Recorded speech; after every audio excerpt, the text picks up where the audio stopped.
కొంతమంది యవనస్తులు మెసేజ్ పెడతా అంటారు, 3 నెలలు అయిందన్న బాప్తిజం తీసుకొని దారిలో కనపడి ఏ అమ్మాయిని చూసినా పాపిష్టి తలంపులు వస్తున్నాయన్న.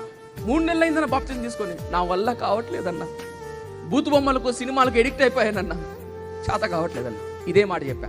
నువ్వు నాతో ఫోన్లో అయితే ఏదైతే ఏడుస్తున్నావో ఇదే 4 గోడల మధ్య ప్రభు పాదాలు పట్టుకొని అడుగు, నా వల్ల కావట్లేదు, నా చేత కావట్లేదు, నేను చేయించలేకపోతున్నాను. నెంబర్ 1, మీరు కావాలంటే అబ్జర్వ్ చేయండి. మోషే రా, నా ప్రజలు నడిపించు అన్నప్పుడు మోషే ఏమన్నాడు తెలుసా? నేను చేస్తా ప్రభువా, నేను నడిపిస్తా ప్రభువా అన్నాడా మోషే? ఏమన్నా తెలుసా? నత్తివా అన్నయ్యా, నాలుక మాంద్యం కలిగిన వాడవనయ్యా. అదేంది మోసే? సకల విద్యలు ఎందు ప్రావీణ్యుడు కదా? కాదయ్యా, నత్తివా అన్నయ్యా. ఏషియా, అయ్యా అపవిత్రమైన పెదవులు గడవ అన్నయ్యా అంటాడు ఏషియా. ఇర్మియా అంటాడు, నేను బాలున్నయ్యా, నా వల్ల కాదా అంటాడు. పేతురు అంటాడు, పాపిస్తోన్నయ్యా అంటాడు.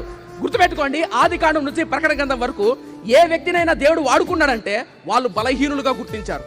ఏ యవనస్తుడైతే నేను బలహీనుణ్ణి, నా వల్ల కావట్లేదు అని రోధిస్తాడో, ఏడుస్తాడో, ప్రభు సన్నిధిలో మోకాళ్ళ మీద పడతాడో ఆ వ్యక్తిని దేవుడు తప్పకుండా దీవిస్తాడు. ఏ యవనస్తుడైతే, ఏ వ్యక్తి అయితే నా శరీర కోరికలను జయించలేకపోతున్నాను, నా వల్ల కావట్లేదు, నేను చేయలేకపోతున్నాను అని ఏడుస్తాడో, బలహీనుడు, నా వల్ల కావట్లేదు, నా చేత కావట్లేదయ్యా అంటాడో ఆ వ్యక్తిని ఎన్నుకుంటాడు దేవుడు.